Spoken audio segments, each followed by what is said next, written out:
Hi hello welcome to Harsha vlogs. ಇವತ್ತು 6 ತಿಂಗಳ ಮೇಲ್ಪಟ್ಟ ಮಕ್ಕಳಿಗೆ ಒಂದು ಸರಿ ಮಾಡೋದು ಹೇಗೆ ಅಂತ ತೋರಿಸ್ತಾ ಇದ್ದೀನಿ. ರಾಗಿ ಸರಿ ಬಿಟ್ಟು ಬೇರೆ ಥರ ಕಾಳುಗಳು, ಎಲ್ಲ ಥರ ಕಾಳುಗಳು ಹಾಕಿ.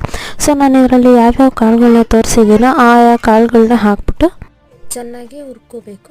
ಆ್ಯಂಡ್ ಕೆಲವರು ತೋರಿಸ್ತಾರೆ ಏನು ಹುರ್ಕೊಳ್ಳೋಕ್ಕೂ ಮುಂಚೆ ತೊಳೆದ್ಬಿಟ್ಟು ಆಮೇಲೆ ಹುರ್ಕೋಬೇಕು ಅಂತ.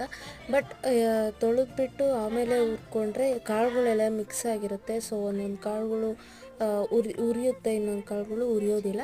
ಸೊ ಅದಕ್ಕಾಗಿ ನಾನೇನು ಮಾಡಿದ್ದೀನಿ, ಫಸ್ಟು ಹುರ್ಕೊಂಬಿಟ್ಟು ಆಮೇಲೆ ತೊಳೆದು ಅದನ್ನು ಹಾರಾಕೊತಾ ಇದ್ದೀನಿ.